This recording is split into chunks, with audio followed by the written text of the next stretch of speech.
Hi everyone, thank you for having me. It's really a pleasure. So I'm Lisa Wolffhugel. I'm a partner cloud solution architect in data, AI and sustainability at Microsoft. I've been in Microsoft Switzerland for more than 2 years and a half, working with partners like HICO on letting them understand the different services that we have in data, AI and sustainability. And today this is an honor for me to talk about ESG and how customers can accelerate their ESG journey through the sustainability data solutions in Fabric we just released. So a quick view of the agenda. I'm going to start to talk about Microsoft's sustainability journey for you to understand what we've been through and from where we started. And then I'll dive a bit more into the sustainability and ESG challenge and focus on our offering and sustainability data solution at the end. So, at Microsoft, ESG is not new for us. We started in 2009 with our first carbon emission reduction goals. And since then, we have done a lot of progress in different spaces, whether it is in environmental, social, and governance. In 2020, we announced new goals. By 2030, we want to be carbon negative, meaning we are removing more carbon than we emit. We want to be zero waste, water positive, meaning we want to replenish water in some area we are working on with our data center. And we also want to remove all our historic emissions from in 2050, so from the beginning of Microsoft. So these are the kind of goals that we've set up, but it's just on the environmental part, and we went also, we've done a lot of progress on the social as well and governance. For example, by 2025, we really want to train and certify 10 million of people in underserved country, underserved community with digital skills. So that's just to give you an example of what we've done in the years. And now how we are committing to advance sustainability in the world. It is in 3 ways. So the first one is we first focus on our own sustainability journey, because at the end of the day, our partner and customer will benefit from all the efforts we are doing into reducing the carbon usage of our IT infrastructure, for instance. And then we want to empower our customer and partner with different solutions, and that I'm going to talk about today. And finally, we are working on actually transforming all the enterprise and customers around, transforming their business, but also, as I was mentioning, empowering people by new digital skills and also sustainability skills. And finally, we are actively engaged with laws and regulation to make it more relevant to what's the reality. If now we are focusing more on the sustainability challenge, you might be aware of the IPCC report, which is stating that climate change is urgent. We need urgently to act and change our behavior and also our society and how we are doing business. Therefore, actions needs to be taken by at different level, from a personal and individual level for sure, but government and mostly the private sector are necessary in this game to make the change. So there is a lot of pressure coming in for private sector to work on ESG and sustainability in general, but it's also a way to get more information about what's happening in your line of business to actually make your decision based on data. And so if we focus on the different pressures that exist in the private sector, so first of all, and lately we've seen it in the previous years, there is the energy consumption and the costs associated to this are skyrocketing. and most of the executives are mitigating this energy surge in consumption through sustainability progress. Then you have the regulatory compliance part, meaning there are more and more regulations coming in. And for example, if we think about the CSRD, so corporate social responsibility disclosure, more than 50,000 companies in EU will be impacted by this. There is also pressure from investors that also want to know the risk and the opportunities of a company, and from also the customers and the end consumer that really wants to buy, for instance, a sustainable product. But all of this is also an opportunity for growth. By 2025, up to $5 trillion might be invested into sustainability. So this was more about sustainability topics in general, but if we focus on ESG, so environmental, social, and governance, we realize that it's actually a big data challenge. First of all, if you are a bit aware of the carbon footprint, for instance, there are 3 different scopes. And the scope 3, which relies on the supply chain of a company, can represent 3 billion rows of data, which is tremendous. And for some company, it is super hard to manage all of this data. And then if we think about the regulation, there are more than 1,000 data points and KPI metrics to follow for CSRD, which is huge. And there is more than 1,000 new ESG reporting since 2011. And these reports can have different metrics. They can request different qualitative and quantitative report. So it's really hard for a company to follow all of this report and to make sure that they can manage their data. And one other challenge that we can see is that most of the time data for ESG is in different domains, so different silos. It could come from finance, it could come from operations, it could come from HR for the social part. So it's really diverse, and at the end of the day we go back to a data challenge. So what will take to solve this data challenge? So first of all, you have to think about combining and standardizing all the ESG data into a common structure and a consistent structure. So we are committed to provide an easy way to ingest data, to aggregate this data, and also add the governance on top of it, how you share data in the different space.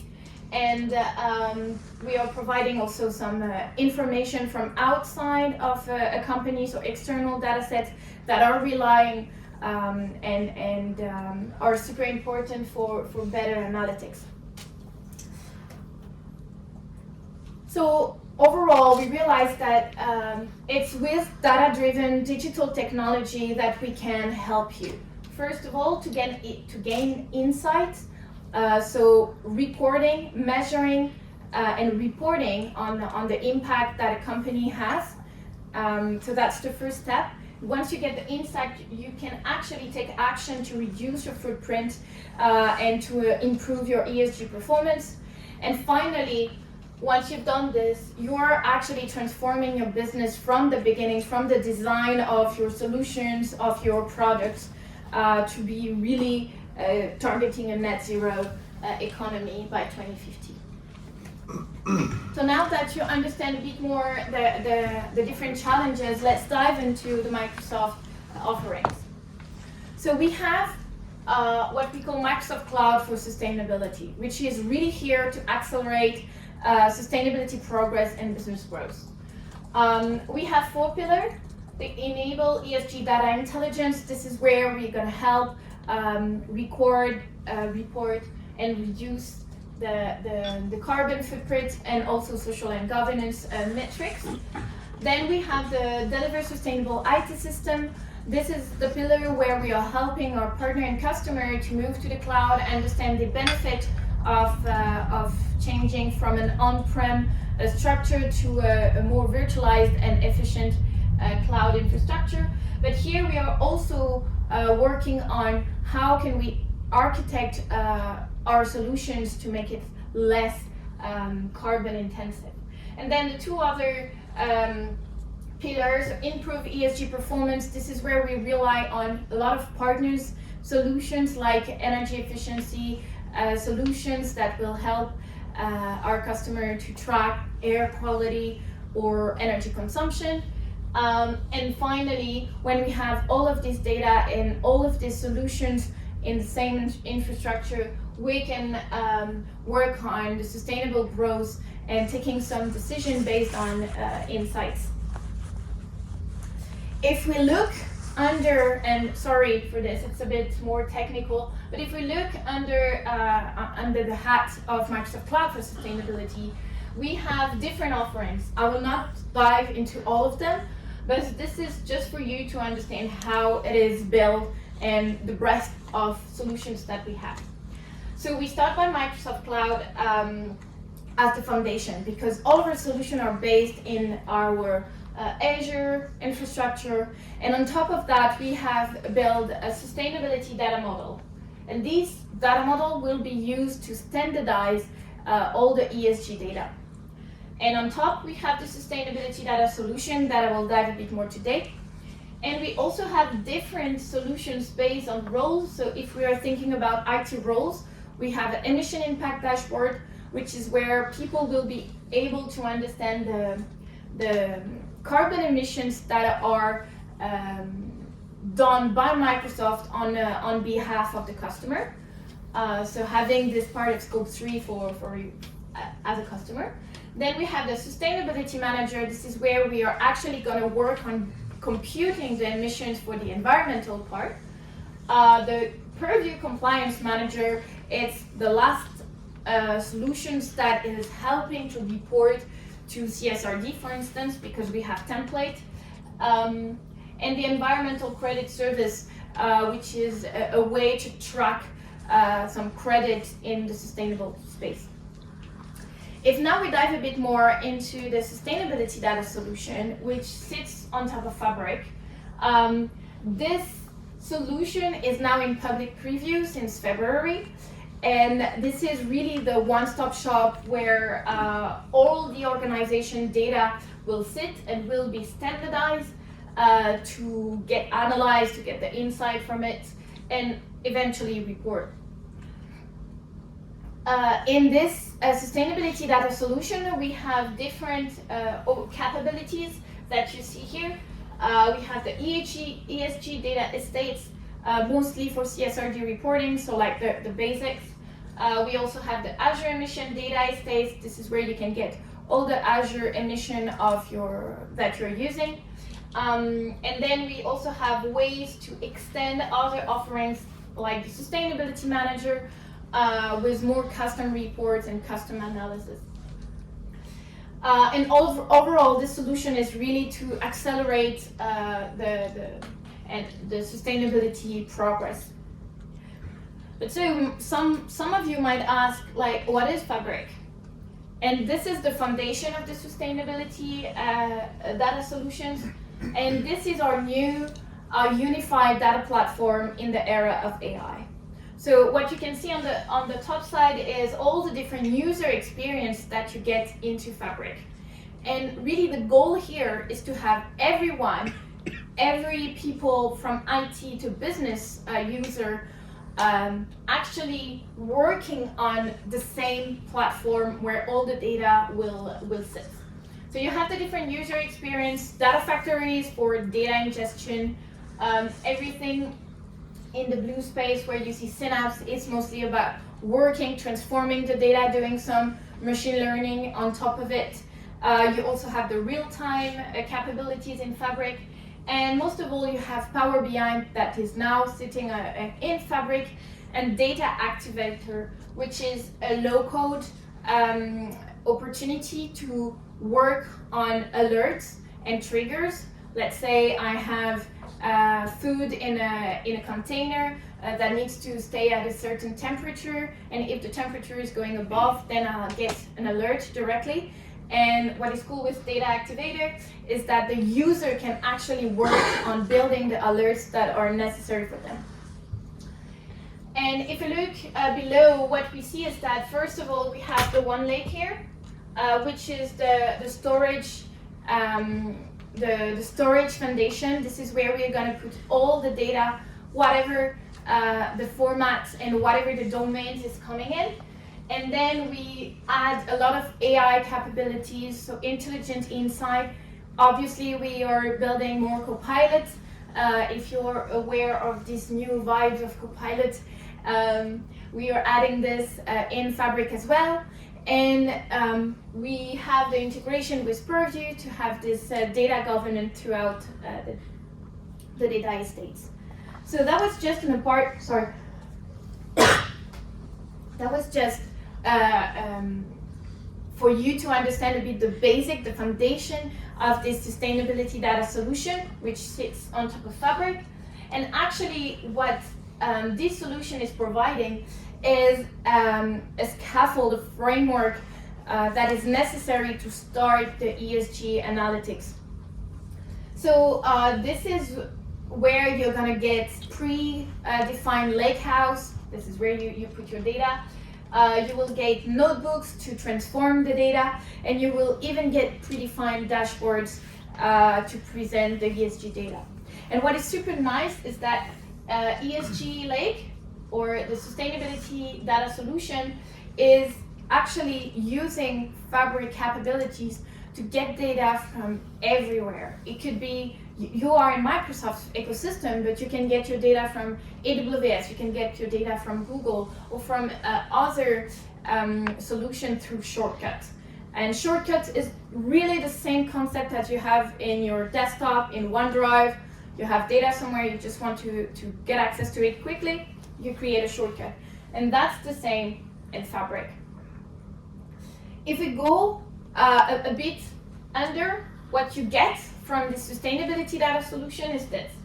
You get different lakehouse, as you can see, the ingested one, the processed and computed. This is where you get the data and transform it.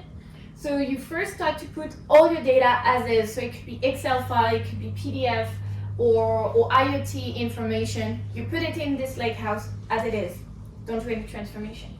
And then we provide different notebooks to change this data and transform it in a common data model, in a common structure, and harmonize it for industry. Once you run these notebooks, data is going into the processed ESG lakehouse, and from there you have other notebooks to actually compute the metrics that are necessary for CSRD, but also for any other report that you have to follow. And finally, you get all these metrics into dashboards beautifully. So last slide before I show you actually what it is and how it works, just to summarize a bit how we interact with our solutions. So we start with Microsoft Fabric and the one lake, which is the storage layer, and you get your data from different sources. Could be finance, Google Cloud, facility in Snowflake, IoT data in Azure, and all.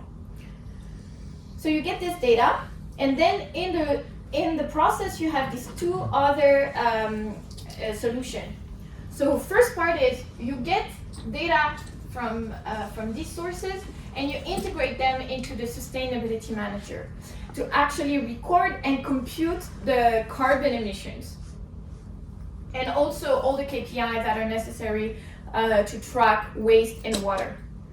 And then these emissions and all the environmental data are putting back into the ESG model, so the sustainability data solutions that I'm talking about since then.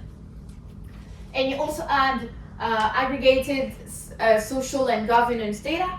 And finally, once you have all of this, you can build your report and then export data to the compliance manager to send the CSRD reporting with the template.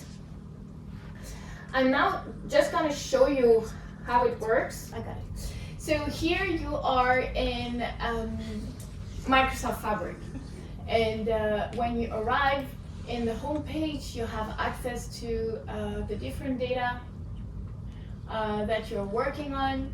You have direct access to some report, and you see the different workspace that you get. On the bottom side, you have here written Power BI. This is where you get all the different experience that I was showing earlier. How can you get access to the sustainability data solution? You just go in industry solutions, and from there you see either sustainability or retail or healthcare solution. And everything that you see right now in sustainability, we are replicating for retail solutions and healthcare as well. So once you launch the sustainability solutions, you actually end up in this space. This is where you decide which capabilities you want to have. So either the ESG or working on Azure mission and all. And once you click and deploy these capabilities, what you get after a few minutes is a list of a lakehouse, predefined, pre-prepared for you, a lot of notebooks to run and to work on and build on top of it, and also some dashboard. If I can show you some of the information, I can also show you how we are integrating all these notebooks together and all the data in the lakehouse, if it wants to.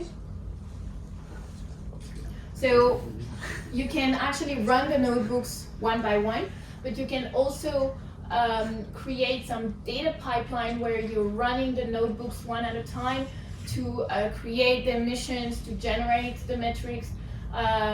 Same for water waste and also for social and governance. So this is a typical data pipeline that you will get in Fabric, where you will use all the other assets that you get into Fabric. And just for you to show you what you get once you run all of this and you customize for your use case, you can get a similar report as this one. So this is kind of a pre-report for CSRD. The first tab is on climate change, so your data on scope 1, 2, and 3. You also can get information about water. So this is just demo data, so you don't have a lot. It's not beautiful, but just for you to kind of project on what kind of report you can get. So you have the water, you also have the circular economy, and I think I'm just gonna go on the social. I went too fast. And this is the kind of report that you can get that will be necessary for CSRD reporting. So that's one kind of report that you can get. But since this is a scaffold and this is just a beginning of working on ESG data, you can actually compute the metrics that you like and that you need internally or externally for your reporting, and continue to build on top of it and having a few dashboards that help you to get insight on it. All right, that was just a quick intro of the sustainability data solutions. Trying to go back here. Yes, I have one or two last slides. First one is within our Microsoft Cloud for Sustainability, we have a lot of partners working with us. Some of the partners are here to support into implementing the sustainability data solutions and sustainability manager, and also helping throughout the sustainability journey. And we also have partners like Ecolab, EcoVadis, Iconics, that are building solutions that comes as an addition into the full sustainability journey. So what's next?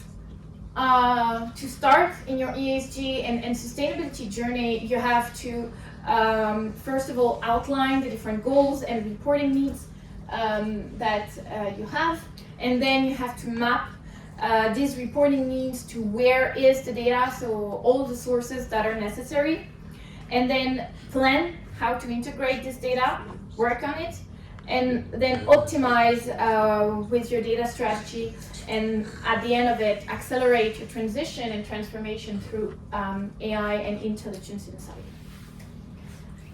That's all for me. A few resources here. If you want to try the Microsoft Cloud for Sustainability, there is a trial possibility on Sustainability Manager.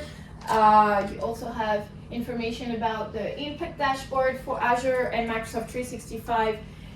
And last, you can also scan the QR code to get more information about sustainability in Microsoft and how it can help you to accelerate your sustainability journey. Now, thank you so much for your attention. And if you have a few questions, I think I have a few minutes, right?